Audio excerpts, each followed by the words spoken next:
আসসালামু আলাইকুম প্রিয় দর্শক, বেশ কিছুদিন আগে মানে এই গভর্নমেন্ট আসার আগে মানে অন্তর্বর্তীকালীন সরকারের যে সময়টা ছিল সেই সময়ে ডক্টর ইউনূসের কর্মকাণ্ড সম্পর্কে বলতে যেয়ে একটা টকশোতে মানে একটা টেলিভিশন টকশোতে আমি একটা মন্তব্য করেছিলাম।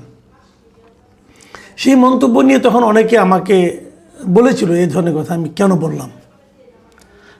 আমি যে কথাটা বলেছিলাম সেটা হলো যে আমি বুঝতে পারি না ডক্টর ইউনূস কিভাবে মানে এতগুলো অযোগ্য লোককে একত্রিত করতে পেরেছিল। এই জন্য ওনাকে একটা পুরস্কার দেওয়া উচিত। মানে এতগুলো অযোগ্য বলতে আমি বলেছিলাম উনি যাদের নিয়ে ক্যাবিনেট সাজিয়েছিলেন, যাদেরকে উপদেষ্টা বানিয়েছিলেন, তাদের যোগ্যতা সম্পর্কে, তাদের অযোগ্যতা সম্পর্কে, তাদের বৈশিষ্ট্য সম্পর্কে বলতে যে আমি এই কথাটা বলেছিলাম যে এতগুলো অযোগ্য লোক উনি কিভাবে একত্র করলেন। মানে আপনাকে যদি কিছু লোককে একত্র করতে বলা হয় যে সবগুলো অযোগ্য লোককে তুমি একত্র করো, আপনি কিন্তু 2-3টা করার পর পাবেন না। এত অযোগ্য লোক পাবেন কোথায়? কিন্তু উনি পেরেছিলেন, ওনার সেই দক্ষতা ছিল। তো এটা যখন আমি বললাম, কেউ হাস্যরস করেছেন, কেউ বলেছেন আমি নাকি একেবারে অতি সরলীকৃত মন্তব্য করেছি। এবং এখন এসে গত কয়েকদিন ধরে যা দেখছি, আমার কাছে মনে হচ্ছে আসলে আমি একটু কম বলেছিলাম। শব্দটা ভুল ছিল, অযোগ্য এই শব্দটা ভুল ছিল। আমার অযোগ্য বলা ঠিক হয়নি। আমার বলা উচিত ছিল যে এতগুলো ভণ্ড লোককে উনি কী করে একত্রিত করেছিলেন। মানে এরা এক একজনের চেয়ে বড় ভণ্ড, এরা এক একজনের চেয়ে বড় দুর্নীতিবাদ ছিল। উদাহরণ দিচ্ছি আপনাকে, আপনারা নিশ্চয়ই খেয়াল করেছেন গত কয়েকদিন ধরে কয়েকজন উপদেষ্টা, বেশ কয়েকজন উপদেষ্টা, আপনার ব্রিগেডিয়ার সাখাওয়াত হোসেন, তারপরে আপনার নূরজাহান ফরিদা আক্তার, তারপরে আপনার ডক্টর আসিফ নজরুল, তারপরে তৌহিদ হোসেন, এরা সবাই উপদেষ্টা ছিলেন। কিন্তু এই উপদেষ্টারা বিভিন্ন সময়ে নানা রকম কথা বলতেছেন। তারা কথা বলতেছেন কী নিয়ে? তারা কথা বলতেছেন ওই সময় শেষ দিকে এসে যে যুক্তরাষ্ট্রের সঙ্গে যে বাণিজ্য চুক্তি হয়েছে এটা নিয়ে কথা বলছেন। এবং কেউ কেউ বলছেন এটা নাকি একটা কিচেন ক্যাবিনেটের মাধ্যমে হয়েছে, যেখানে খুব কম লোক ছিলেন। আবার কেউ কেউ বলতেছেন এটা কেবল ডক্টর খলিলুর রহমান এবং বাণিজ্য সচিব ওই সময় যিনি ছিলেন শেখ বশিরউদ্দিন, এই দুইজন এবং তার সঙ্গে ইউনূস সাহেব, এই তিনজনের আগ্রহে হয়েছে। নানা রকম কথা। আজকে আমি ইন্টারেস্টিংলি একটা আপনার ফটো কার্ড দেখলাম, যে সেই ফটো কার্ডটা আপনাদের আমি দেখাচ্ছি, আপনারা দেখেন। সেখানে বলা হচ্ছে সব দোষ ডক্টর ইউনূসের, আমি কিছু জানি না। এখানে ওই যে চারজনের নাম আমি একটু আগে আমি বললাম, সেই চারজনের ছবি দিয়ে তারা কে কী বলেছেন সেটা লেখা আছে। আমি বরং পড়েই শোনাই কে কী বলেছেন। সাখাওয়াত সাহেব বলেছেন ডক্টর ইউনূসের কিচেন ক্যাবিনেট ছিল, আমাকে রাখা হয়নি। আমি দ্ব্যর্থহীনভাবে বলতে চাই আমি সেখানে ছিলাম না। এটা বলেছেন ব্রিগেডিয়ার সাখাওয়াত। আর ফরিদা আক্তার বলেছেন বাণিজ্য চুক্তির আওতায় সস্তায় মাংস, পোলট্রি ও প্রাণীজ পণ্য আমদানির তীব্র বিরোধিতা করেছি। শেষ দিন পর্যন্ত এই চুক্তির বিরুদ্ধে লড়েছি, চুক্তি ঠেকাতে পারিনি। আর তৌহিদ হোসেন সাবেক পররাষ্ট্র উপদেষ্টা, তিনি বলেছেন পরে জানতে পারি প্রধান উপদেষ্টার নেতৃত্বে 6 জন উপদেষ্টা প্রতি মঙ্গলবার বৈঠক করেন, যাকে কিচেন ক্যাবিনেট বলা হতো। সব সিদ্ধান্ত সেখানে হতো। মার্কিন চুক্তির বিষয়ে আমি বা পররাষ্ট্র মন্ত্রণালয় অবহিত নয়। আর ডক্টর আসিফ নজরুল বলেছেন মার্কিন চুক্তি নিয়ে ডক্টর ইউনূস আমাকে ডাকেননি। আমি এই চারটা একটু বিশ্লেষণ করি আপনাদেরকে। যেমন আমি মানে মোটামুটি বোঝা গেল যে ওনারা বলতে চেয়েছেন যে ওনারা জানতেন না, ওনারা বিরোধিতা করেছেন, এই ধরনের একটা চুক্তি হওয়ার ব্যাপারে ওনাদের আপত্তি ছিল। ব্রিগেডিয়ার সাখাওয়াত অবশ্য এই চুক্তি নিয়ে বলেননি। উনি বলেছেন যে ডক্টর ইউনূসের একটা কিচেন ক্যাবিনেট ছিল, ওখানে সব কিছু হতো। তো এই যে ছিল, এই যে তারা চুক্তিটা করলো, আপনি তো পছন্দ করেননি, আপনি আপত্তি করেছেন। তো আপত্তির কথাটা প্রকাশ করলেন না কেন? আপত্তির কথাটা আপনি এখন বলছেন। মানে সেই অন্তর্বর্তীকালীন সরকারের একজন উপদেষ্টা হিসাবে সমস্ত সুযোগ সুবিধা ভোগ করার পর যখন ওই সরকারের মেয়াদ শেষ হয়ে গেছে, এখন আপনি সাধু সাজতেছেন। তখন আপনার এই সাধুগিরি কোথায় ছিল? এই যে বানিয়ে বানিয়ে নিজেকে সাধু প্রমাণ করার প্রচেষ্টা, এটাকে বলা হয় ভণ্ডামি। আপনি আরও যা কয়দিন দেখবেন অনেকেই বলবে, আসিফ মাহমুদ সজীব ভুঁইয়া বলতেছেন ওখানে একটা ডিপ স্টেট ছিল, ডিপ স্টেট তাদের কী করতে চেয়েছিল, তো তখন বললেন না কেন? তখন বললেন না কেন? মাহফুজ আলম তিনি অনেক কাহিনী জানি, মানে জ্ঞান গর্ব কথা বলতেছেন, তখন বললেন না কেন? তখন আপনারা পদত্যাগ করতে পারতেন, বলতে পারতেন এতে দেশের ক্ষতি হবে। তৌহিদুল ইসলাম সাহেব বলছেন, উনি কি বলছেন, তুমি নাকি 3 বার পদত্যাগের কথা ভেবেছেন, মানে বলেন না, কিন্তু বলতেন 3 বার পদত্যাগ কিন্তু দিয়েছিলাম তাহলে বুঝতাম, তা না, উনি ভেবেছেন। কিন্তু সরকারের ভাবমূর্তি নষ্ট হবে এটা ভেবে আর পদত্যাগ করেননি। আপনার কাছে সরকারের ভাবমূর্তি বেশি না এই দেশের ভবিষ্যৎটা বেশি?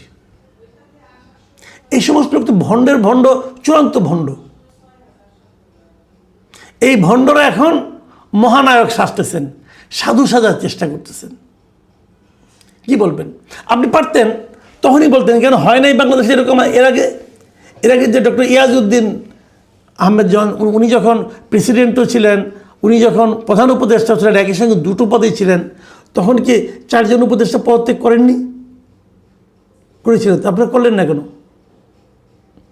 আপনি করে আপনি বলতেন যে এটা আমি এর সঙ্গে একমত না, আমি করবো না, এটা আপনি প্রকাশ করতেন, জনগণকে জানাতেন।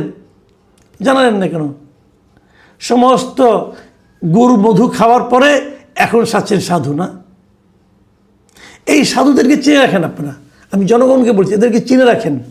সমাজে যেখানে এরা যাবে এদেরকে সম্মান করবেন না। আমি অপমান করতে বলি না, মব করতে বলি না, বাট আমি বলছি এদেরকে সম্মান দেখাবেন না।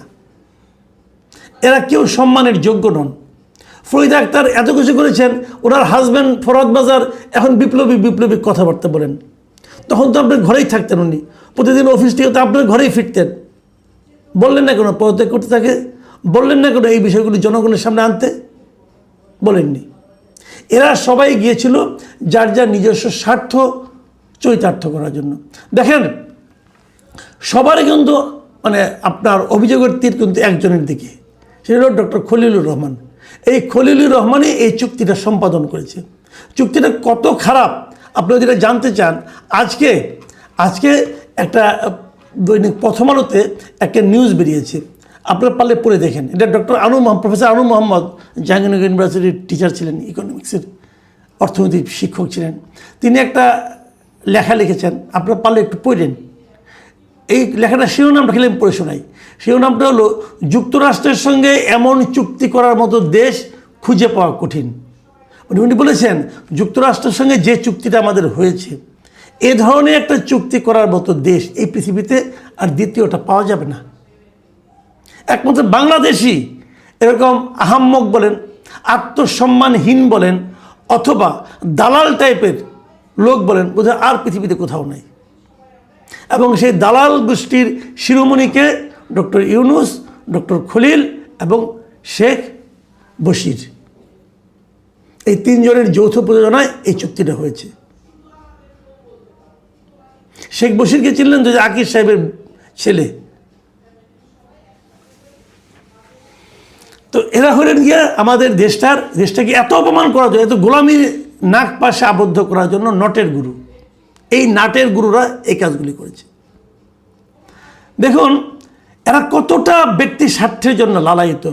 এই যে ডক্টর খলিল, একে আবার কোন বিবেচনায় এই সরকারের পররাষ্ট্রমন্ত্রী বানাইছে এখন আমি জানি না। এই প্রশ্নটা যেদিন ওনার নামটা দেখেছি আমি ওই দিন থেকেই প্রশ্ন করছি যে হোয়াই ডক্টর খলিল। আমি শেষ পর্যন্ত নিজের থেকেই একটা সিদ্ধান্তে উপনীত হয়েছি, সেটা হলো হয়তো এই খলিল এই সরকারকে এক ধরনের জুজুর ভয় দেখিয়ে রেখেছে। হয়তো আমেরিকার খলিলকে এখানে ঢুকিয়ে দিয়েছে, বপন করেছে যে খলিলকে রাখতে হবে, নাহলে আমরা তোমাদেরকে কিন্তু ক্ষতি করব। আমেরিকার ভয়ে এক একজনের হাত পা কাঁপাকাঁপি করতেছে এই সরকারের। এত ভীতু সরকার দিয়ে আমরা কী করবো এটা আমি বুঝি না। ডক্টর খলিল এখানে আছেন এবং এটাও শোনা যাচ্ছে আমেরিকা নাকি এমন ভয় দেখাচ্ছে যে ডক্টর ইউনূসকে নাকি কোনো একটা পদে বসাতে হবে, সেটা রাষ্ট্রপতি হলে নাকি ভালো হয়। শোনা কথা, জানি না এখন পর্যন্ত। এখন ডক্টর খলিল কী করছেন আমি ওনার সম্পর্কে একটু বলি, তাহলে বুঝবেন আপনারা। এই লোক প্রথমে কথা উঠেছিল সে বাংলাদেশের নাগরিক কিনা, তারপরে সে দাবি করলো না আমার আমেরিকার নাগরিকত্ব নেই বাংলাদেশ ছাড়া। আমার প্রশ্ন হলো, আপনি 24-25 বছর যে আমেরিকায় ছিলেন, কীভাবে ছিলেন ভাই? আপনি কোন প্রক্রিয়ায় ছিলেন? আপনি অবৈধ হিসেবে ছিলেন? তার মানে আমেরিকায় আপনার থাকার ব্যবস্থা আছে, আপনি যে কোনো সময় চাইলেই আমেরিকায় গিয়ে থাকতে পারবেন, আপনার গ্রিন কার্ড আছে, অত অন্য কিছু আছে। তো যে লোকের বিদেশে থাকার ব্যবস্থা আছে সেই লোককে দেশের মন্ত্রী বানানো হয় কোন বিবেচনায়, এটাও আমি বুঝি না। আমি কিন্তু শুরুর থেকেই বলে আসছি যে দ্বৈত নাগরিকত্ব যাদের আছে এবং যাদের বিদেশে বৈধভাবে থাকার সুবিধা আছে তাকে দেশের কোনো নীতি নির্ধারণী পদে রাখা উচিত না। এটা আমি একদম শুরু